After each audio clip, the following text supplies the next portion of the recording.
Namaskar.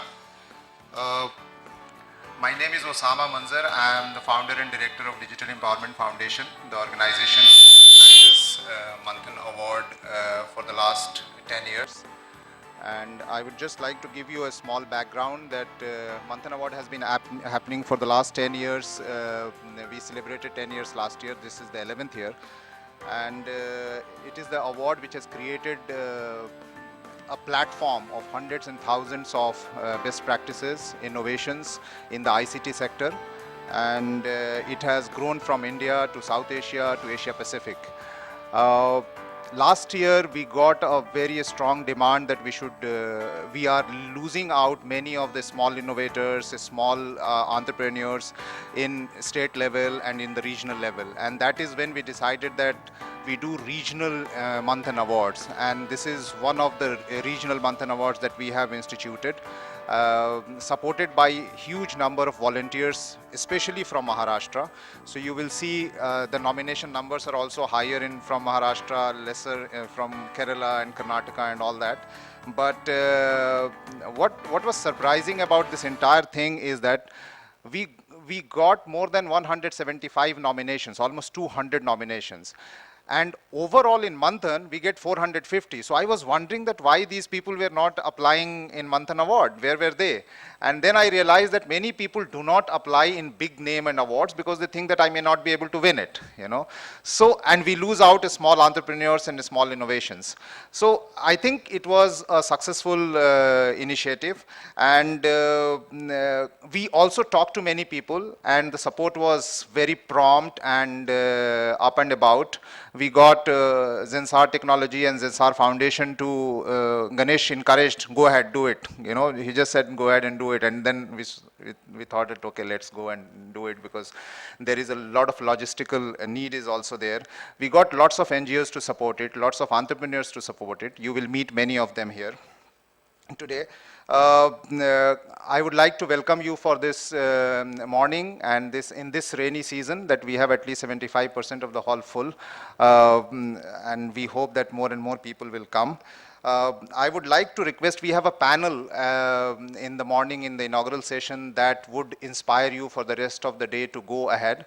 We have a very diverse kind of inaugural panel.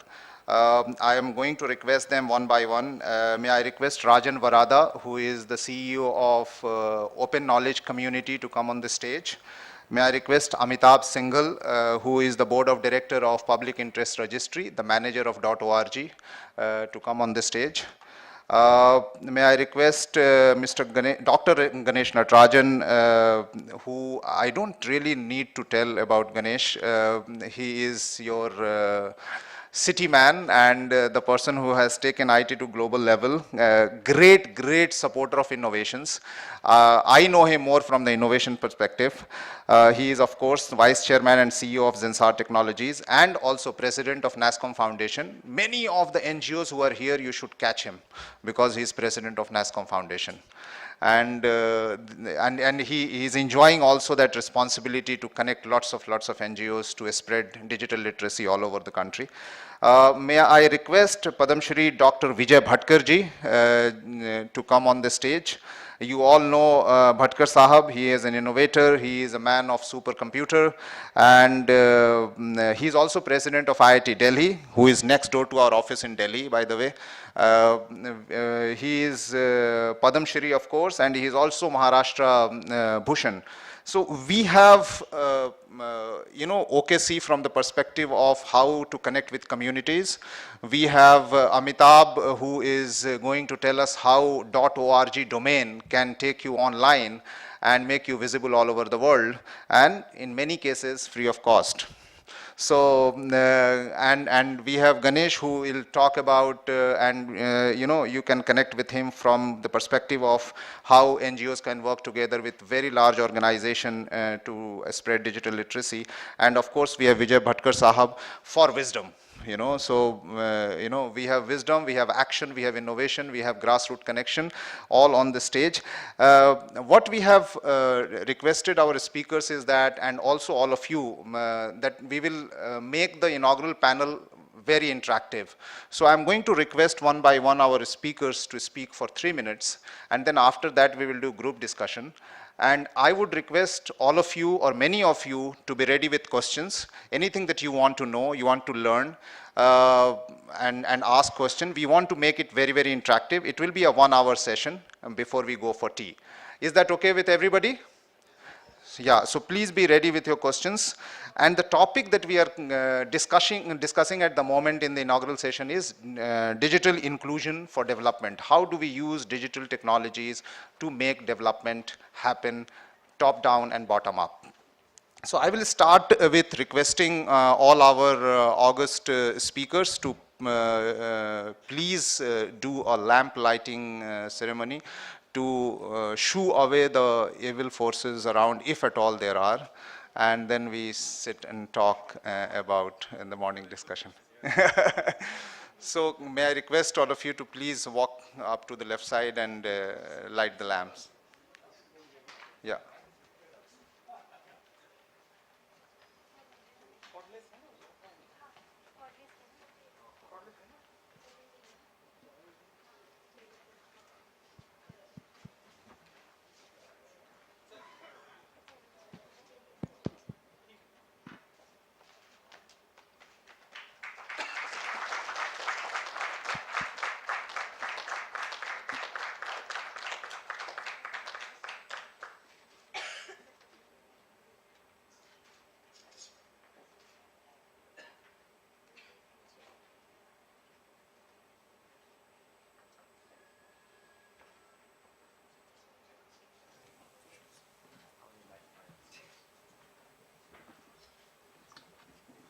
So that's every day you learn something new. In Pune, I just learned that you have to take off your shoes while lighting a fire, I guess. So, yeah. Oh, it's in India? Okay. Yeah, Delhi is also in India.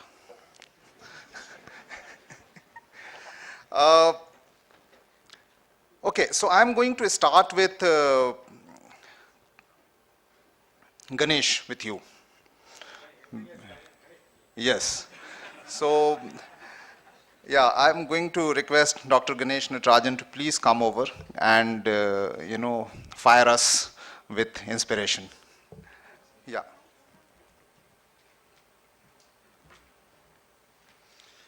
Thank you, Osama, and good morning to all of you. I just wanted to say that I'm delighted to be here with two of the people I've always admired. One is this young man called Osama Manzar. When I first knew him, his headgear was not as exotic, but I mean, he's still the same guy. And of course, Dr. Bhatkar. And Dr. Bhatkar for me is somebody who can speak on any topic and completely change the way we think about that topic. So I always, wherever he is speaking, I always go there primarily as a listener. So I think it's important.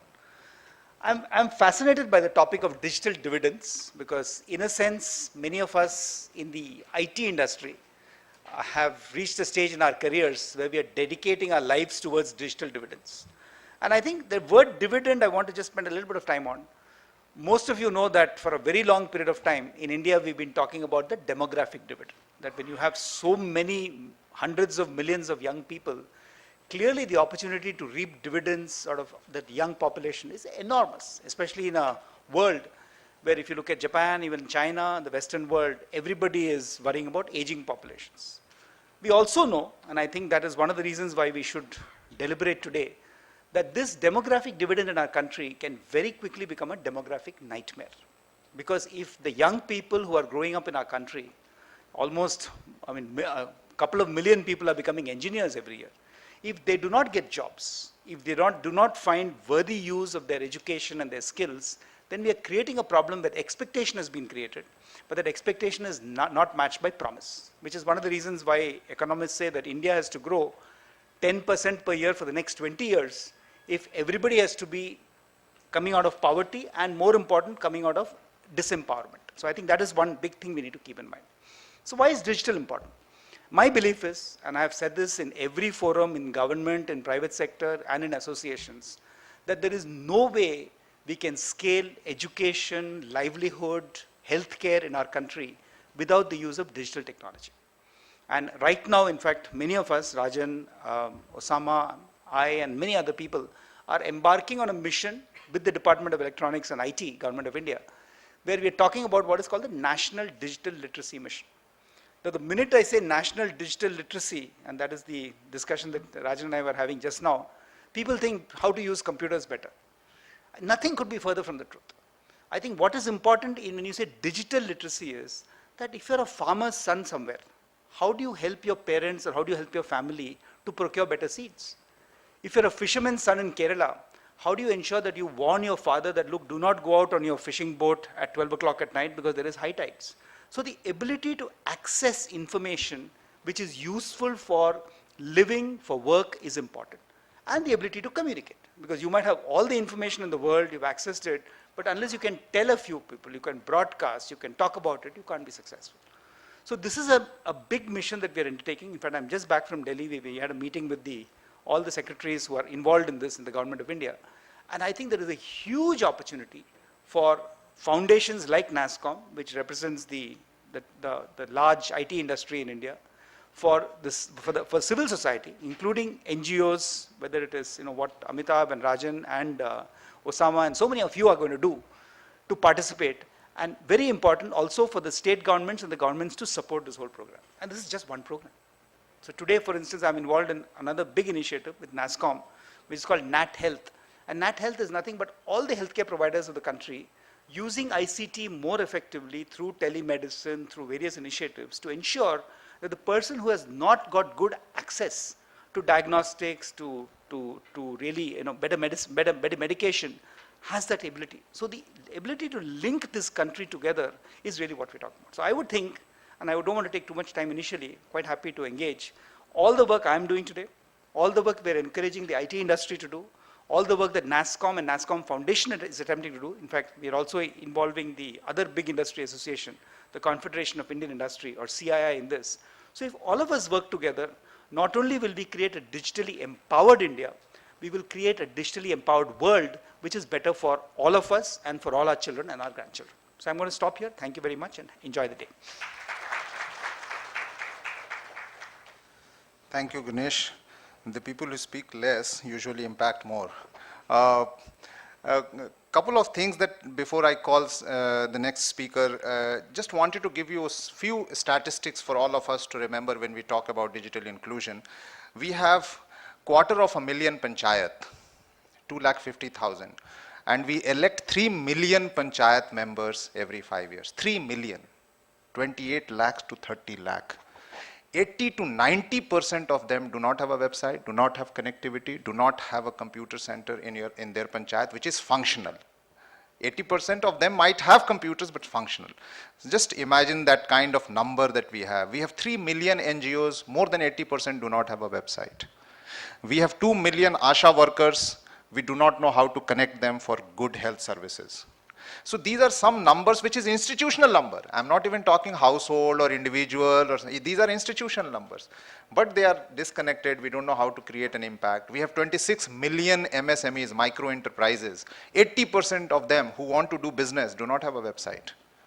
They do not use IT and all that. So anybody and everybody who is doing whatever they are doing, you can make an empowerment around you, thinking that these entities, these institutional setups are not connected.